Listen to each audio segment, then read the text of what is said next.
አሰላሙ አለይኩም ወረህመቱላሂ ወበረካቱ። እንዴት ተከበራችሁ ቤተሰብ እንዴት ናችሁ? ሰላም ናችሁ ወይ? ከኔ ጋር ሁሉ ሰላም ነው። ሁላችንም ሰላም ብያለሁ። ሙስሊሞችም ክርስቲያኖችም በያላችሁበት ሰላማችሁ ብዝት ይበልልኝ። ዛሬ አንድ ቪዲዮ ይዤላችሁ መጣሁ። በጣም አጭር ናት፣ 4 ደቂቃ ናት። እህቶቼ ትጠቅማችኋለች። በተለይ ቤት ሰርታችሁ የጨረሳችሁ እህቶች ማለት ነው። ግቢያችሁን ሊሾ ሳታረጉ እንዳትሄዱ። ለቤታችሁ ወይም ደግሞ ለግቢያችሁ ውበት የሚሆነው ሊሾ ስታደርጉ ነው።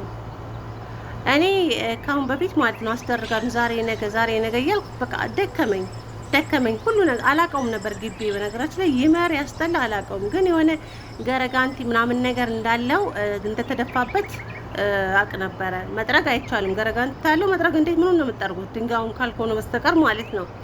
እና የቤቱን ፎርም በጣም የቤቱን ውበት አበላሽቶት ነበረ። ያው ሲያወሩ ሰማለሁ። ይሄን ነገር ቶሎ ብለሽ አስደርጊው ምናምን ነገር እንደዛ ይሉኛል። ዛሬ ነገ እያልኩ ማለት ነው። በነገራችን ላይ ቤት ከሰርታችሁ ከጨረሳችሁ በኋላ ብር አይያዝም። የምሬን ነው ብላችሁ ብር አይያዝም። ይሄን የምታውቁ ልጆች ታውቃላችሁ መቼም ቤት ሰርታችሁ የጨረሳችሁ ልጆች። እና እኔም ድክም አለኝ ያሉበትን ሁኔታ ስለማውቀው ደከመኝ።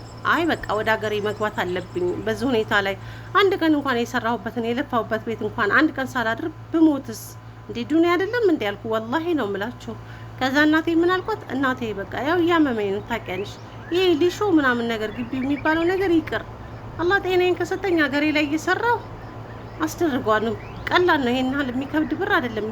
አሸዋ ደግሞ አለኝ፣ አንድ መኪና አሸዋ ውጭ ላይ ተገለበጠ ማለት ነው። ካሁን በፊት ያስገለበጥኩት እና በቃ እናቴም እንደፈለግሽ አለችኝ።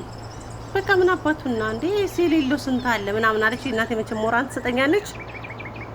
ቤታቸውን እንኳን ምንም ቀለም ሳይቀባ ምንም ሳያደርጉ የገቡ ልጆች አሉ። ምንም ነገር ሳይስተካከል ይሄው እየኖሩ አይደለም ምን ሆኑ ምናምን ነገር አለችኝ። በቃ ቀረ ማለት ነው። አጋጣሚ የሆነ ልጅ እናቴ የለቅሶ ቤት ነበረችና ወላሂ ነው የምላችሁ እዚህ ማለት ነው ቅርጽ አድርጎ የቀረጸልኝ ምንድን ነው እስቲ ሙሉ ግቢሽን ላሳይሽ ብሎ ልጁ የቀረጸው 1 ደቂቃ ናት። ቀርጦ ቴሌግራም ላይ ላከልኝ። ሳየው ይሄን በበረንዳው ነው ያውቁት እንዴ ዛፎቹ ምናምን ሳያቸው እንዴ ቤት ይሄን ያለም እንዴ ምንድነው ስለው አይ ሙሉ ቤትሽ እንዴት አድርገው እንዳሳምረው እንደሰራልሽ ላክልሽ ብዬ ግቢው ሁሉ ቀረጽኩ። ስለ ግቢው እንዴት ያስጠላ ነው ወላሂ በጣም ነው የሚያስጠላው። ወይኔ ቢስሚላህ።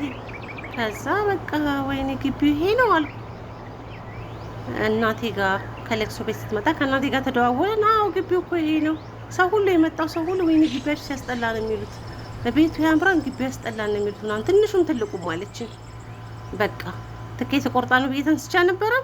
በቀጣይ ወር መጣ ነው ይሄን ወር ትኬት ቆርጦበታል ያልኩትን ብር ልላክልሽ ግቢን አስተካክሉልኝ። አረ ተይ ስትለኝ አይ መጥቼ ግቢን እያዩ ከምናደድ ቢያንስ እንኳን ቡና እያፈላሁ ከጓደኞቼ ጋር እንደዚህ ሊብ ላይ ቁጭ ብዬ ግቢ ላይ ስጫወት ለኔም አንድ እንትን ነው አልኳት። አልሐምዱሊላህ ያ ትንሽዬ ብር ማለት ነው አንድ ወር ደሞዝ ወይንም ሳይሆን ትንሽዬ ብር ልኬ ለማንኛውም ኢንሻአላህ ሙሉ ግቢው አልቆ ሙሉ ቪዲዮውን ግቢው አምሮበት አሳምረውት እንደዚህ አሁን ገና ነው ገና ይሄ ምንድነው አርማታ ይባላል። እና አሳያችኋለሁ ማለት ነው እህቶቼ አብሽሩ። እናንተም ታውታላችሁ ነው የማይወደው። ግቢያችሁን ግን ለማስተካከል ሞክሩ። ሌላው ነገር ቅርት ይበልባችሁ። እኔ ገና ወደፊት ሀገር ገብቼ ብዙ ነገር ነው ያላስተካከልኳቸውን ነገሮች ማሳያችሁ። ቤቴ ምናምን ሙሉ ለሙሉ አልቋል፣ ግን ውስጥ የሚቀረው ብዙ ነገሮች አሉ። በሩ ውስጥ አረ በሩ አያልቅም እናቴ ብዙ በር ነው። አረ እኔ ቅርት ይበልብኝ ወላሂ ነው የምላችሁ። ሳልችቶኝ ነው ደክሞኝ ነው እንዴ አንድ ክላስ ውስጥ እኖራለሁ፣ ሌላውን ዘጋዋለሁ። ወላሂ ይደክማል፣ በጣም ነው የሚደክመው፣ ይሰለቻል። እና በዛ አጋጣሚ ማለት ነው እህቶቼ ልጅ ፈልጉልኝ። 7ኛ ወር ላይ ነው ዛሬ ተነጋግረን ከሰዎቼ ጋር ጨርሰናል።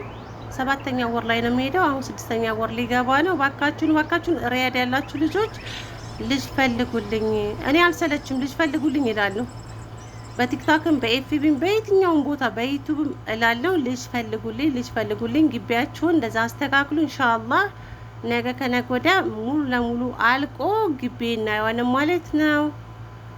ይሄን ይመስላል። ኢንሻአላህ በደንብ እናየዋለን እስቲ ማለት ነው።